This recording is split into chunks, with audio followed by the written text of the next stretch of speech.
Sorry, I didn't mean to yell at you. But I will do it again. Our next comedian, wait, no, I'm hoping this thing's gonna change soon. Our next comedian, very funny guy, good friend of mine, runs a fantastic show in Charlottesville at the Boneyard. Ladies and gentlemen, it's still not changed yet, so I'm gonna keep talking about him. Might be the whitest guy in the room, I don't know. That's a weird thing to say because he's black. It's still there! It's still... Damn, I look good. Hey, here we go. It's still white. Hold on! Hold on! Ladies and gentlemen, TJ Ferguson!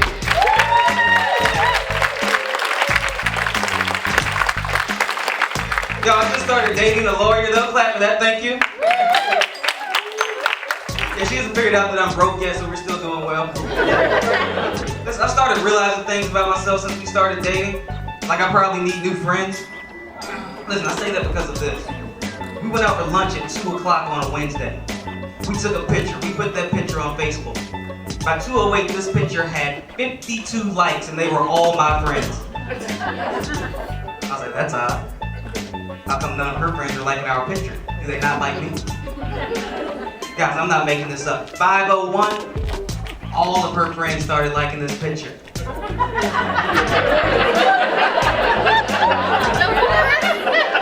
Then it hit me, I was like, oh, all of her friends have jobs. I should reconsider the people that I'm hanging out with and like a Facebook picture at 2 o'clock in the day.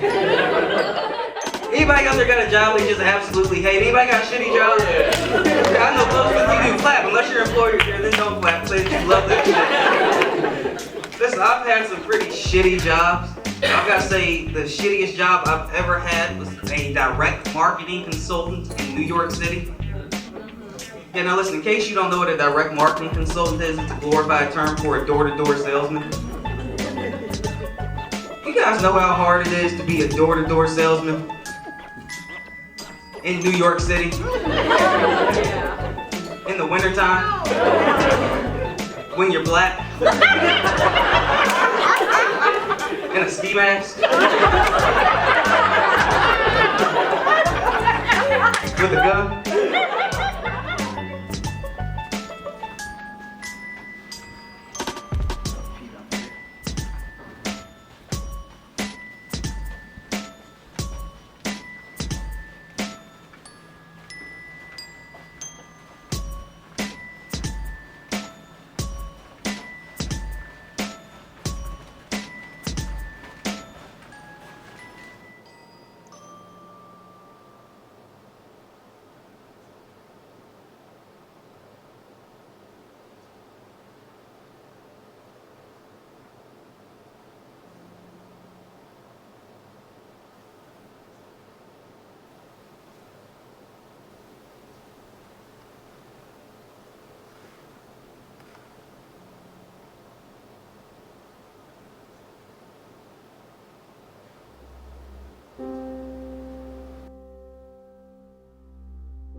We're going to the Alamo Draft House Cinema.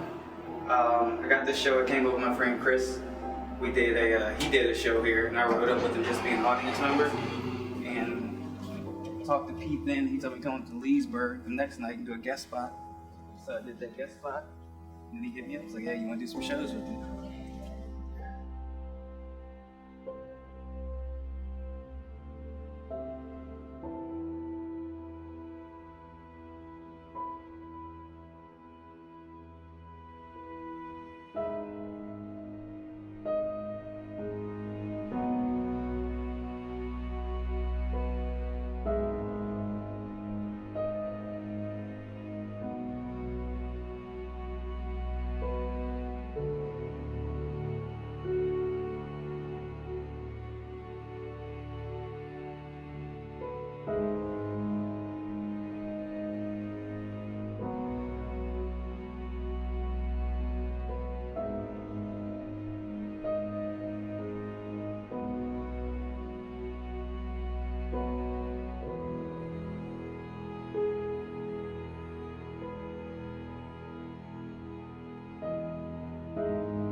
That was a punchline, Winchester. I'm a little upset for you guys on that.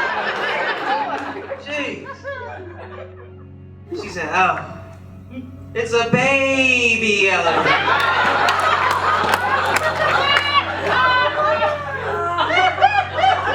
You guys obviously have no idea how big a baby elephant's trunk is. Hey, I'm seeing it first, you guys. That's your side.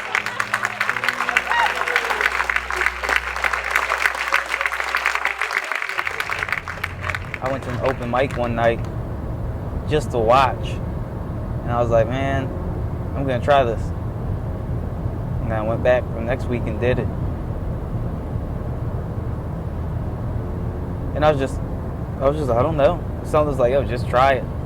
I was doing an apprenticeship at a theater. And I got tired of doing, like I was doing a lot of stuff written for white men. So I was like, I'm tired of doing this. Like, I'd rather put my own stuff. I just wasn't enjoying it. Like, I wasn't having fun doing theater anymore. And stand-up kind of became my outlet. And I was always a kind of a class clown. And then stand-up was just a way to be like, all right, let's get in front of a crowd and do this. I never want to look back at my life and go, man, I never tried something different. And I think a lot of people, we try to do things we're not great at. Like, I always wanted to be a good basketball player. I'm not very good at that.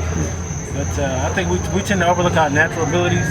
And I've always had the ability to make people laugh. So I found out I was moving to Vegas. And I was like, you know what? People have always told me I should try comedy, but I never thought I could be funny on purpose. I could always like just riff and make my friends laugh.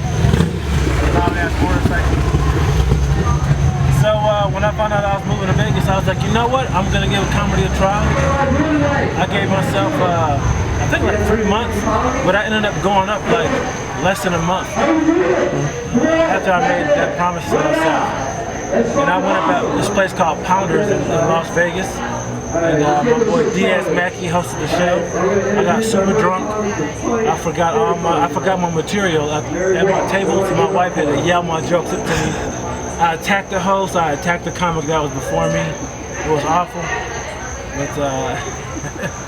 but I've been loving it ever since. But I would say for the first year, it was really hard for me to get up at every show. So I would write jokes at work. You know, I would get my set ready, then I would talk myself out of every single joke at the show. And I would sit around and wait at the show, and then at the last minute, I would tell the person hosting the show, like, I can't do it. So that happened a lot. But yeah, I just wanted to try something different with my life.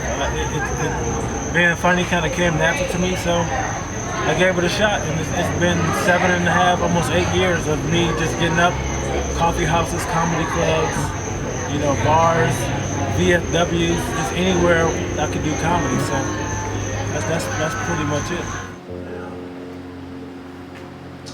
All right, I'll tell the story. Get out of here. Got you. Like I said, 2015, man. I can't believe that racism still exists in this country. It bothers me. I just recently came from Arizona visiting my wife's family, right? And I saw this news story that blew my mind. Blew my mind. Story is this Hispanic guy's walking down the street, minding his own business, right? Dude drives by the truck, throws out, and hit this guy with a burrito. True story. And on that burrito it said, learn to speak English or go back to Mexico, you wetback. And I was like, wow, that just shows you how stupid and ignorant racist people are. If you don't think this guy can speak English, why the hell do you think he can read it? And then to top it off, you hit him with a delicious food item from his native country. That's not how you hate, sir. That's probably why they keep coming. It's like, hey man, this is the land of the free. That's right, free burrito. Tell everybody to come up here now. Fuck what Trump says, bring everybody.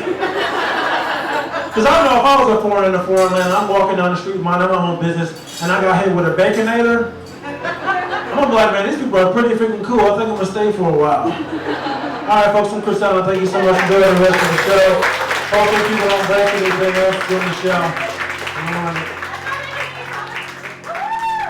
Chris Allen! Yes! Like, I remember growing up just watching all the Comic View All-Stars. There was DL, there was Gary Owens, Cedric. So those are all the people I used to watch when I was younger. And then, like I said, I like Cat Williams a lot. I used to like him a lot. I don't like him as much anymore. mean, he's cool, but now it's more Hannibal. I really like Dion Cole, Bill Burr, Bill Hicks.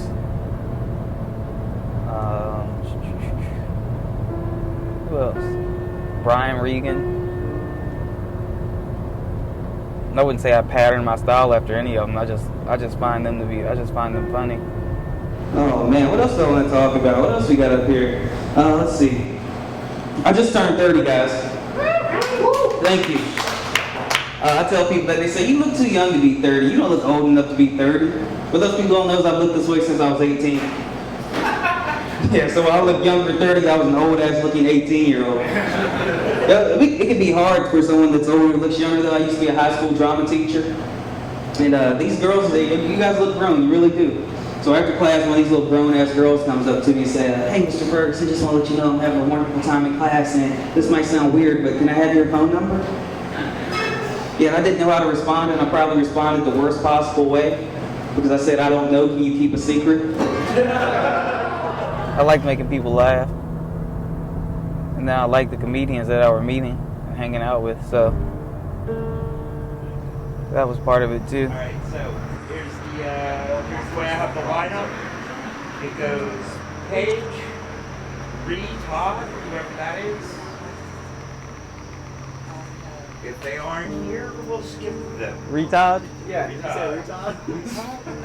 Yeah, right next to a wrecked chick. Motherfuckers. Yeah, I think you got fucked. Wango, you asshole.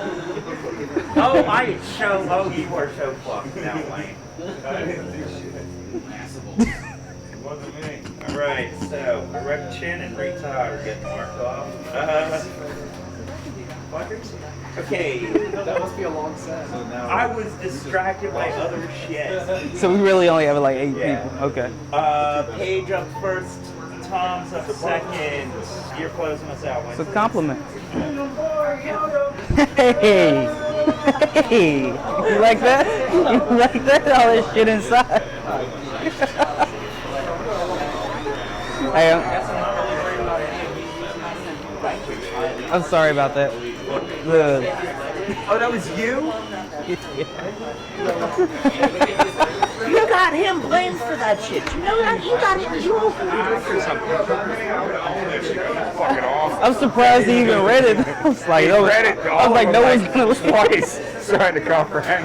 Retard, whoever that is. If Retard's not here, he's not Retard. He's not getting up. Yeah.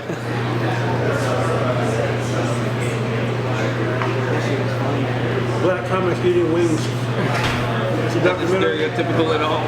No, he doesn't get any comedy. It's just us eating wings the entire day.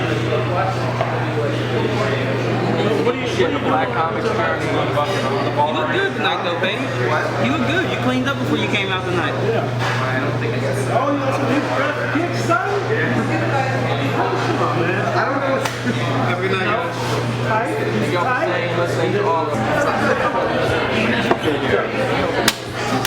I didn't even see you walk in. Why are you trying so hard? Don't beat him up. There you go. Don't look at it. Look at me. It's a lot of turnover in stand-up comedy. So, to be honest, man, trying to break into the inner circle of comedians is pretty hard because you see so many people come and go. And we can be pretty standoffish when we hear someone goes, hey, I want to do comedy. We know that, all right, you might show up 1 or 2 times, but you're probably not going to come back. And it's true, I would say 80% of the time. But once other comics see that you're serious, even though they might not think you're like the most funny person, but the fact that you're dedicated to it and you love it, that's what's going to make people want you to be in their circle. Because it's a serious thing. Comedy is not something you can just do as a hobby, man. You know, because it fucking tears you apart at times. When you write these, in your mind, these beautiful jokes. This is so clever, this is so groundbreaking. And then to have that shit just die on stage in front of people, that shit hurts, you know? So it's not something that's nice to you. So if it's just a hobby, you're not gonna stick around. It's not fun a lot of times.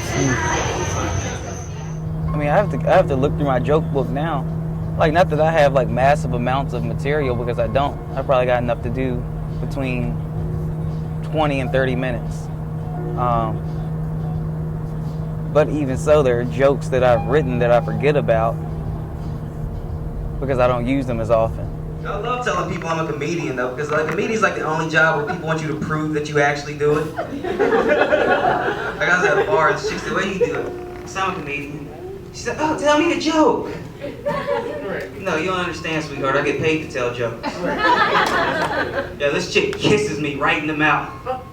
She says, "There's your payment." I said, "That's the down payment." You want half of a joke? She got so bad. She's like, "Oh my gosh, I can't believe you would say such a thing. I can't believe you would kiss a random dude in the mouth." And we can argue about this, or you can pay for this tab. We can go home and you can hear the rest of this joke. Pete Homestead.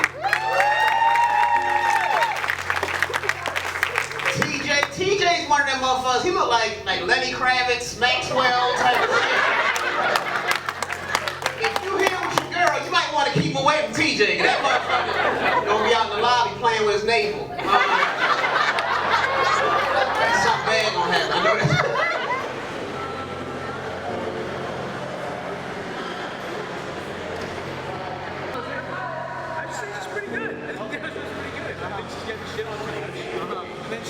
It's ridiculous. There's one of the comics from my area, his last name is Walkus. I bring the Walkus. Dude, you know what was disappointing was the walk-up music was real quiet. Yeah, except for then it started loud with Jason and then tapered off. I didn't even hear him. Well, that's the whole thing. Put it back on. I was like, put it back on. He just walks right over. Like, y'all seen Tuesday guy. Like, I'm in your game now. This lady is grandma picked me up after the rap battle. Okay, you told everybody hi now, have you? All right, buddy. He likes people. He loves people. Does he like other dogs or just people? I'm here now. He likes good. Oh, look at him. Okay, come on, LB. Sorry, dude. No, that's Comma. There was a comma. I caught the comma. That's Also apply to them. I'm about the word life. Spectacular vernacular can be fun. Spectacular vernacular. Look at you. I know, I thought of that a long Showing time off. ago. So spectacular vernacular. Now, if you have a way with words, it's good in one medium and it's good in another, depending on how it is projected. Like faded as fuck, faded AF is my favorite palindrome. I love AF. Dude. But you can't speak that. It's a tweet that I've had forever. Yeah. You just blow my mind. I think the laughter is a drug. Yeah. You know, that sounds cliche, but it's something about putting words together the right way and just getting people to laugh at the same time, man. It's weird. And I really feel like comics are like the true voice of the people. You know, a lot of politicians think they speak for people, but actually real comics do, man. People like Pryor, Carlin, Bill Hicks, they say things that people think. You know, it's not always ha-ha funny, but you know, it's funny in a way that it'll make you think. So I think it's one of the last true art forms of free expression. But you see society kind of leaking into comedy, and I think that sucks that you have a lot of comics afraid to make jokes about things nowadays. And I don't think that's a good thing. It's a sacred place, you know, to get up on stage and to be able to express yourself, you know, in a artistic way. But there's all types of comedy. You got shot comedy. You got guys like Mitch Hedberg who are really abstract, you know. If you look at Mitch Hedberg's jokes on paper, they're not really funny, but the guy, his mechanism, his cadence, just the way he told his jokes, made him hilarious and very, very unique. So I think we all have something different to say. It's like music, you know? You got some guys that talk about what's going on in the world. You got dudes that rap about the club, they rap about women and money and violence and shit. You got people, you know, they want to sing about being in love. You got, same with comics. You got comics that want to talk about what's going on in the world. You got comics that just, they want to laugh at brunch or newspapers or whatever it is. So that's what's beautiful about it, man. There's so many different points of view, and I think there's something out there for everybody when it comes to comedy. I think a comedian's #1 job is to get people to laugh, to escape their reality or whatever they might be dealing with or not dealing with, but they are dealing with something. They can escape their reality while laughing at what that comedian's talking about, that's wonderful. Like, I think that's like the ultimate goal. I think and I could be totally wrong, but I think that some comedians feel like if they can tell a joke that touches on political whatever or racism or whatever and it makes people laugh, then they're better than a comedian that's going to talk about dicks and farting. And I don't think that's necessarily true. I mean, like, different comedians have different things that they're into, and if you're into dicks and farting, then so be it. You know what I mean? Like, if you're making people laugh, or you're helping people escape their reality for 5-10 minutes, however long you're on stage, then I think that's the number one job.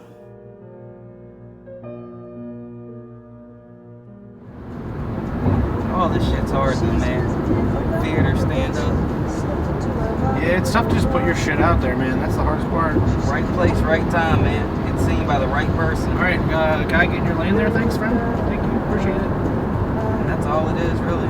Yeah, it's amazing how many people are like introverts that do stand-up, and they just kind of think, oh, someone will find me.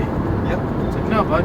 You gotta go shake some hands and be polite and make fucking eye contact. I just got my website together. Dude, that's a big part of it too. It's like having so people can fucking land on you. Marketing yourself. Let's make funnies. Tell some jokes. Oh, hey guys, what's that uniform you guys are wearing there? Is it that my dad probably cheats on my mom uniform? That's a JMU uniform, man. It's like UVA's got that uniform too. Yeah, theirs involves croquis. We wear flip-flops year round. Bro, it's 14 degrees outside, man. I've been drinking whiskey. I can't feel my tips. Expensive dad whiskey, bro.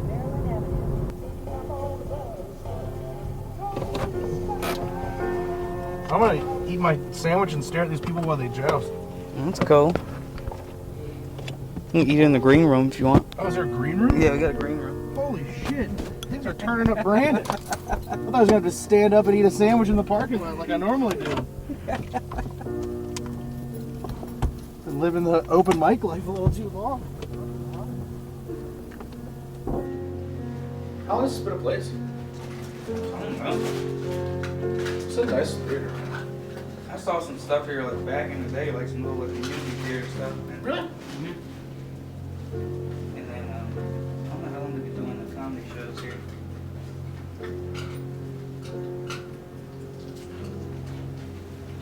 I'd like to see more theater comedy shows. There's plenty of them between Richmond and Charlottesville and I guess Harrisonburg now too. I mean, I didn't notice I was up here like. I'm doing a show coming up to be Funny Man, Jordan Rock, Andy Berg. There's a couple, because I mean, I think if you can get a theater that's under 100, that's not impossible to fill. Mm-hmm. You know what I mean? So it's like, you just gotta do some fucking work. But I mean, that's another thing, because God knows if that ever works.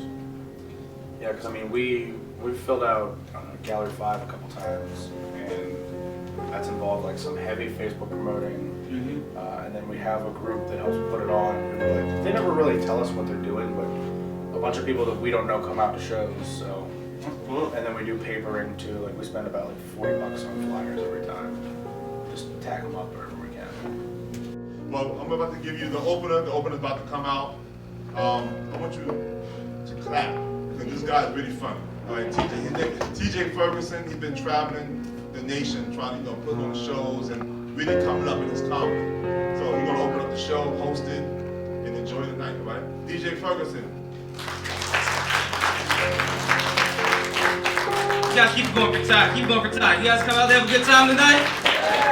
Because I hang around, I have a lot of white friends, and it's cool. They like me, I like them. It works out well. But sometimes I get that twist. They say, TJ, you're the whitest black guy I know. Like, man, I'm the only black guy you know.